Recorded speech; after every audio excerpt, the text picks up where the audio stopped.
to a whole new level. To be the Christmas capital of Texas, you can't buy it out of a catalog and have the same thing the next city has or the next state or county. On December 25th, people around the world gather together to enjoy Christmas Day. They look forward to the good food, the gift givings, and the Christmas films. Grapevine, Texas is a suburban middle-class town covering 16 square miles and home to roughly 50,000 people. It's safe to say that folks in Grapevine love Christmas. It was even named the Christmas capital of Texas. Christmas Day, 2011. It was quiet and calm in Grapevine. People were spending time with their families and everything seemed normal. That was until 11:34 a.m. Grapevine 911, where is your emergency? Hello, Grapevine 911. You need help? Are you sick? What was that? Do you need an ambulance or police? Hello? One moment. I'm just getting heavy breathing on the phone and I'm trying to talk to you, so please send both. The caller was breathing heavily and it was not clear what was being said or what the situation was. We're sorry, the number you have dialed is not in service at this time. After roughly 20 seconds, the line went dead and the caller was no longer responding. The call had come from the landline of a local apartment, so police and firefighters were quickly dispatched to investigate what, if anything, was going on. Just 3 minutes later, the police arrived at the 2-story unit of the Lincoln Vineyard Apartments, part of the 2500 block on Hall Johnson Road. The apartment the call had come from was located at the back of the complex and overlooked the fields of Colleyville Heritage High School. Many people had left to spend time with families and loved ones, so loads of the apartments were empty. When they arrived at the apartment, the front door had been locked from the inside. They knocked on the door, but the silence was deafening. Nobody was answering or coming to the door. Officers looked through the window and came across a gruesome scene. There were 7 bodies, some on the sofa, some lying on the floor. Knowing that they could not waste any time, they kicked the door in and gained entry to the apartment. It was in the living room they found the bodies. There were 3 males, 2 adults and a teen, and 4 females, 2 older and 2 younger. They had all been shot to death. Some of them had defensive wounds, indicating that they had attempted to shield themselves from the bullets. It appeared that they had just finished opening their Christmas presents when the massacre took place. The 2 adult males each had a gun in their right hand. None of the neighbours reported hearing any gunshots, but there were not many people around in the apartments at that time. As the police found out across the complex and crime scene examinations got underway, one thing stood out. A sport utility vehicle was parked outside the apartment.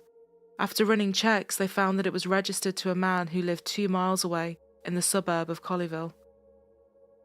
News was quickly spreading about the Christmas Day massacre, but they needed to identify the victims before any information could be released, as well as inform the next of kin.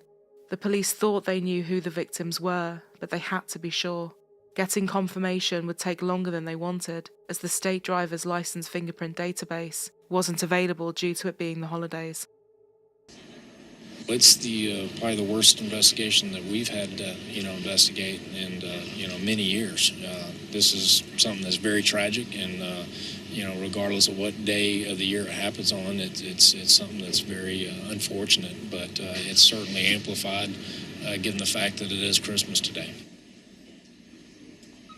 I've been with this police department for 12 years, and this is probably the most tragic thing that I've certainly been involved with. And I think, I can speak safely for the rest of the police department. I don't think any members of the police department has encountered something like this on Christmas Day. Grapevine police say someone inside the family's apartment called 911 around 11:30 Sunday morning, but the line stayed silent.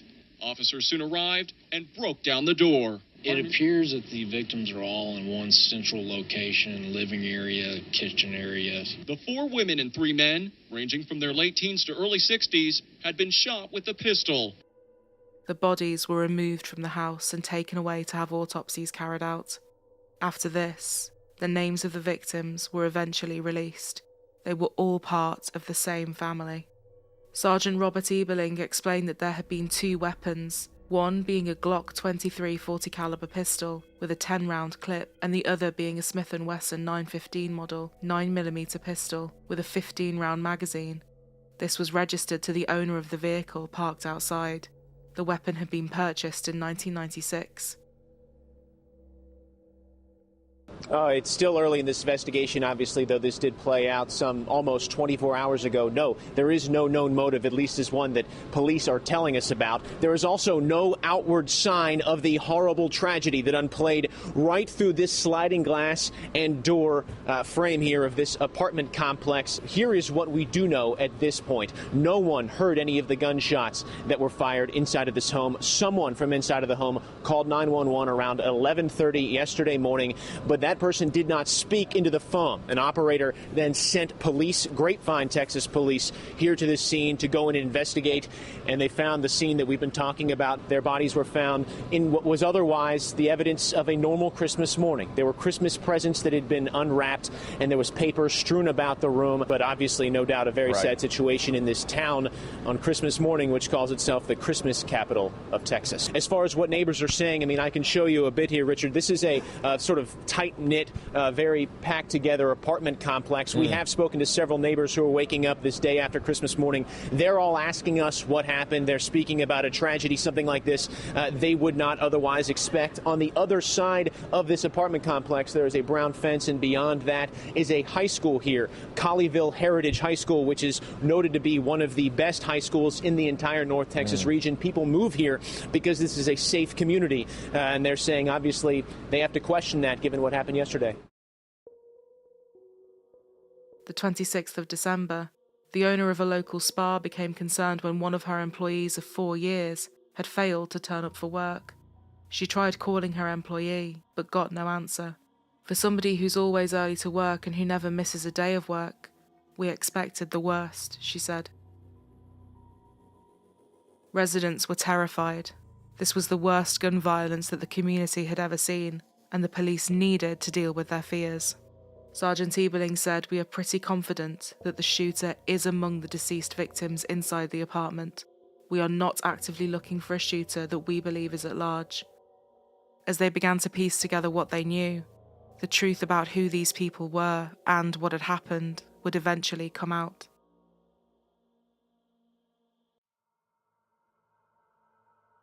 Colleyville, Texas, a wealthy suburb of the Dallas-Fort Worth area, just a few miles away from Grapevine, home to the Yazdan-Pana family. Parents 56-year-old Aziz and 55-year-old Nasreen had both been born in Iran. They married in 1987 and moved to the United States, where they later welcomed 2 children, Nona, who was 19, and her younger brother Ali. Nasreen had worked in a salon doing manicures and would often talk about her family with people. Family was everything to Nasreen. She was close to her sister Zohre, and together they were described as 2 of the nicest people you could meet. Zohre was married to a man called Mohammed Hussein Zareh, who was also known as Hussein, and he was very well known amongst the Iranian-American community. He owned a large ranch in Dallas, and the family was incredibly close. The Yazdan-Panas lived in a 3,000 square foot property in Colleyville, and on the surface, things appeared to be fine. Neighbours would see the family having yard sales, and Aziz appeared to be very active in his children's lives. He volunteered as a debate coach at Nona's high school. One neighbour said, "He was, from everything we saw, actively engaged with his children. He was described as outgoing and would say hello to people if he passed them in the street. But neighbours did note that he seemed to be very protective of his children." Nona and Ali were both doing well, so their parents had plenty to be proud of. Nona graduated from Colleyville Heritage High School and was a student at a local community college. She had big dreams of moving to the West Coast and going to school in California, with hopes of one day becoming a lawyer. One of Nona's friends said that she had implied all was not well within her family, and that things were becoming tougher for them, but she divulged no further information. Her friend said that she was aware that Aziz was, in her words, really strict with his children, and would take Nona's phone and refuse to give it back. She added that Nasreen was far more understanding than Aziz was. Nasreen's brother Ali said he had been supporting the family financially, as Aziz had not been in employment for a number of years, having previously worked in the mortgage and real estate business. His financial problems had been going on for years. In 1996, he was placed on probation for 3 years after he entered a plea of guilty to 1 count of subscribing to a false income tax return. He was issued with a fine of $1,000 and ordered to pay $30,119 in restitution to the Department of Justice. Just 3 years later, Aziz and Nasreen jointly filed for bankruptcy. The case was discharged a few months later. The financial problems continued to get worse. In August 2010, Nasreen had filed for bankruptcy. She told her lawyer that she hoped doing this would mean they would be able to keep and stay in their family home, but the house was foreclosed on. Aziz initially attended the meetings with Nasreen, but this would soon change. During the proceedings, she separated from her husband and moved with their 2 children out of the family home to an apartment in Grapevine 2 miles away. Nasreen's brother had paid for the apartment, as due to the house being foreclosed on, they were living without electricity or water. Nasreen was the only one bringing money into the house. Nona opened up to one of her friends and said she felt like her family was falling apart. The bankruptcy Nasreen had filed for was later dismissed as she had not made the planned payments, according to her lawyer George Barnes. He wrote in his notes that Nasreen had said to him, "Please don't talk to husband at all." Aziz had listed his employment as being self-employed, even though he was out of work and bringing no money in at all. Aziz allegedly sold the family's furniture and rugs to pay for sex workers. The separation and financial difficulties had been incredibly hard on Nasreen. She had a state cosmetology license, but Aziz had forbidden her from working. After he became unemployed and the family's finances took a hit, she had worked 2 jobs at different spas to try and keep the money coming in. After they separated, a family friend said that Nasreen had done everything she could to remain on good terms with Aziz. They said, with the help of her sister, she decided to just buy the basic things for her apartment. She was a very quiet, very super kind lady. She was a peacemaker. She didn't want anything to happen to her kids, her family. She was a really wonderful mom and always protecting her kids. After Nasreen moved out, Aziz stayed in the family home, and neighbours would often see him working in the yard. One neighbour said he wasn't even aware that Aziz's wife and children had left the home. Although separated, they did appear to be on good terms, and Aziz also had a key to the new apartment and would occasionally swing by to see his children. As the year began to come to a close, it was soon time for what the people of Grapevine loved most, Christmas. On Christmas Eve, the extended family had all gathered at Mohammed's ranch to enjoy a large Christmas party and spend some much-needed time together. One of those in attendance was 22-year-old Sarah, Zohre and Mohammed's daughter, who attended the University of Texas at Arlington as a pre-med student and was also a member of the Tri Delta sorority. Dozens of people were there and the celebrations carried on late into the night. Aziz had not been invited. The following day, Christmas. Nasreen and her children were at the apartment in Grapevine. That morning, Aziz had set off to the apartment in his sport utility vehicle, dressed as Santa Claus. He parked up outside. Shortly after he arrived, Nasreen's sister, brother-in-law and niece came to the apartment too. Just before 11 a.m, Sarah sent a text message to her friend which said, "So we're here. We just got here and my uncle is here too. Dressed as Santa. Awesome." She was, of course, referring to Aziz. Just 15 minutes later, she sent another message. Now he wants to be all fatherly and win Father of the Year. Within a few minutes, after opening their gifts, Aziz revealed he had brought 2 guns with him. He opened fire and, in terrifyingly quick succession, killed 6 members of his family. Ali, Nona, Zohre and Sarah had multiple gunshot wounds and had been shot several times in the head. Mohammed had shots to his chest, stomach and head. Nasreen had 1 shot to the head. At 11:34, less than 20 minutes after Sarah had sent that text message, the 911 call was made. Grapevine. Grapevine 911, where is your emergency? Hello, Grapevine 911. You need help? Are you sick? What was that? Do you need an ambulance or police? Hello? Although what was said on the call was not clear to the dispatcher at the time, the police decided to run it through a different software to see if the audio could be enhanced and if any more information about what had transpired could be found in the call. After doing this, it was determined that someone said, "Help, help," and then the caller said, "I'm shooting people." They came to the conclusion that Aziz had made the call to emergency services. Grapevine 911, where is your emergency? Hello, Grapevine 911. You need help? Are you sick? What was that? He had then attempted to stage the scene and point the finger at Mohammed. He put the Smith & Wesson into the right hand of his brother-in-law, trying to make it appear as though he was the shooter as well. Mohammed had 4 gunshot wounds to his body that had been fired from both the gun in his hand and the one Aziz was holding. This was not something he could have done himself. After wiping out his family and calling the police, Aziz turned the gun on himself. Yet more revealing information, very hard to stomach this morning as we listen to Grapevine police give us the latest update. They are now telling us that this gunman dressed as Santa Claus was definitely an invited guest, welcome at this Christmas celebration, that no one knew he had arrived with 2 handguns he intended to use, and when he did, police say, he caught his victims totally by surprise. We await more information, but what we already do know is that this family involved definitely had some financial problems. We know that mom and dad had separated back in March, and that dad was still living in the Colleyville home that the bank had foreclosed on last year.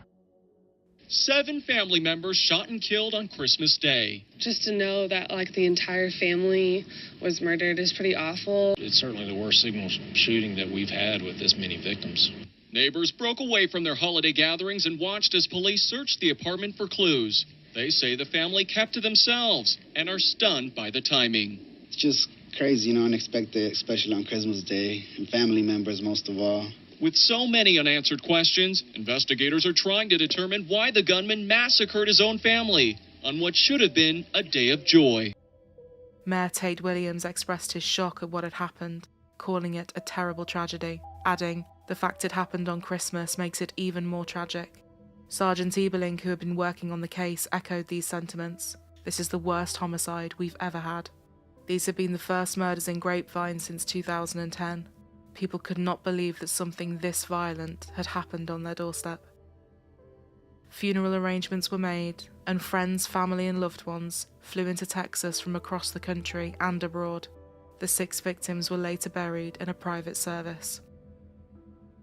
As police continued with their investigations, they went to the home in Colleyville that had been foreclosed on, hoping that they would be able to find more. They wondered if Aziz's computer would reveal some information or a possible motive, but it emerged that the electricity for the property had been turned off, so the computer had not been used. They remained stumped as to what could have possibly led to him committing such a violent attack. As they talked to friends and family, they began to piece together the picture of a man who was deeply unhappy that his wife appeared to be doing better without him, whilst he was unemployed and remained in the home he was about to lose. The bank was due to remove him from the house as early as March the following year, and the prospect of becoming homeless, coupled with his wife thriving and doing well, could have possibly been a motive. But as he is no longer here to account for his actions, his exact thoughts will never be known. Lieutenant Todd Deering said, "You can speculate about his bankruptcy, you can speculate about his family relationships, you can speculate about a bunch of different things, but we just don't know right now. Everybody who may have known what the motive was or what set everything off is now deceased." Sergeant Ebeling added, "We really don't have a clear idea of why he did this. Sometimes there's not a really good explanation for irrational behaviour." One of the friends of the family said it was her belief that the murders had been motivated by Aziz's anger that his wife was doing good on her own. The shootings in Grapevine on Christmas Day not only stunned the community and shocked the police department in its senselessness and brutality, it left a family shattered. For Nona, Ali and Sarah, their lives had really only just begun. The opportunities and possibilities for them were endless, and who knows what amazing things they could have gone on to accomplish. For Zoreh and Mohammed, they were two people who meant so much to their local community, as well as their family. Their lives being ended was an incalculable loss to those who loved them. And for Nasreen, who was finally starting to thrive and enjoy this fresh start on her own, the fact that her life was taken by the man who had promised to love and protect her only adds to the devastation caused by this senseless act of violence.